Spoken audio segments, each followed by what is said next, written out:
Halo semua, selamat datang di channel Modal Ilmu. Kali ini saya akan ajak kalian semua untuk cari tahu soal sejarah Islam di Yunani. Pastikan kalian nonton sampai habis agar kita tahu sejarah Islam di negara-negara lain.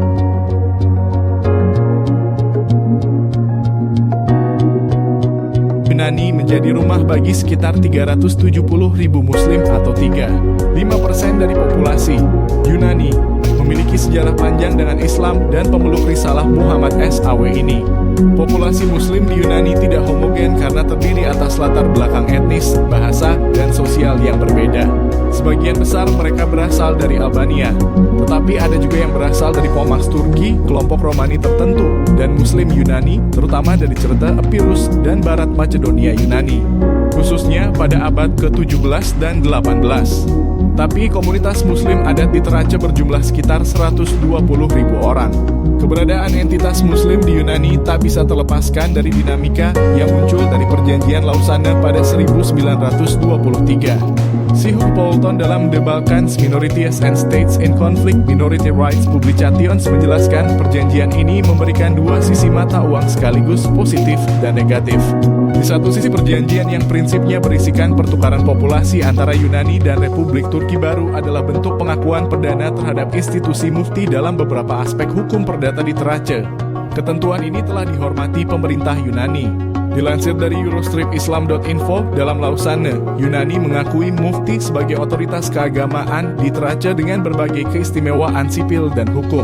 Dengan demikian, meskipun mereka secara resmi hanya mewakili minoritas tertentu, mufti dapat mengambil beberapa peran kepemimpinan bagi komunitas muslim pada umumnya. Terkait pendidikan agama Islam, perjanjian Lausana menyatakan bahwa sekolah harus ditetapkan untuk anak-anak dari komunitas muslim di Thrace Barat. Tapi secara umum sekolah ini dianggap tidak mampu mengoptimalkan kemampuan siswa muslim sehingga mereka tidak dapat bersaing di dunia kerja. Islam di Yunani, dua sisi perjanjian Lausana baru-baru ini. Pemerintah Yunani telah berusaha meningkatkan kesempatan pendidikan bagi para anggota minoritas muslim di Thrace Barat, memberikan insentif finansial, akses penerimaan di perguruan tinggi, dan peluang pekerjaan. Namun tetap saja sekolah-sekolah tersebut belum mampu mengejar ketertinggalan mutu, sehingga banyak keluarga muslim mengirim anak-anak mereka ke sekolah-sekolah umum. Sekolah umum yang berada di Thrace juga memberi pelajaran pendidikan Islam. Tapi hal ini tidak berlaku bagi masyarakat muslim di luar Thrace. Western Thrace juga mempertahankan dua sekolah tinggi guna mempersiapkan siswa muslim untuk studi tingkat yang lebih tinggi dalam teologi Islam. Poulton melanjutkan, akibat perjanjian tersebut, populasi muslim di Yunani menurun secara signifikan. Di bawah persyaratan perjanjian Lausana, kaum muslim Yunani Epirus, Yunani Makedonia, dan Yunani Utara diminta untuk berimigrasi ke Turki. Sedangkan orang-orang Kristen yang tinggal di Turki diminta untuk berimigrasi ke Yunani. Adapun komunitas muslim Thrace Barat dan Kristen dari Istanbul dan pulau-pulau dari Gokçeada dan Bosca ada dalam kurung Imfros dan Tenedos adalah satu-satunya populasi yang tidak dipertukarkan. Akibatnya pemerintah Yunani ketika itu mendefinisikan muslim itu berbahasa Turki, Makedonia Timur dan Thrace sebagai muslim Yunani dan tidak mengakui keberadaan minoritas Turki di Yunani Utara. Perjanjian Lausana yang ditandatangani pemerintah memberikan bahasa, hak-hak agama, dan pendidikan kepada masyarakat Thracian. Sedangkan mereka yang di luar Thrace tidak tercakup dalam kesepakatan.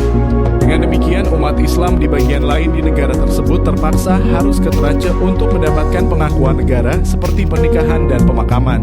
Muslim Yunani berjuang atasi ketimpangan dampak perjanjian tersebut. Ada ketimpangan yang nyata dalam sejumlah persoalan.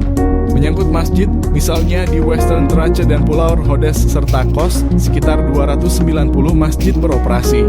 Sementara tidak ada masjid untuk sekitar 200.000 muslim di Athena. Izin pembangunan masjid sempat diberikan pemerintah Yunani pada 2000 setelah lobi panjang selama beberapa dekade. Masjid ini rencananya didanai Arab Saudi. Namun konstruksi masjid yang akan dibangun di pinggiran Pania itu belum dimulai akibat pengaruh dari gereja Ortodoks Yunani.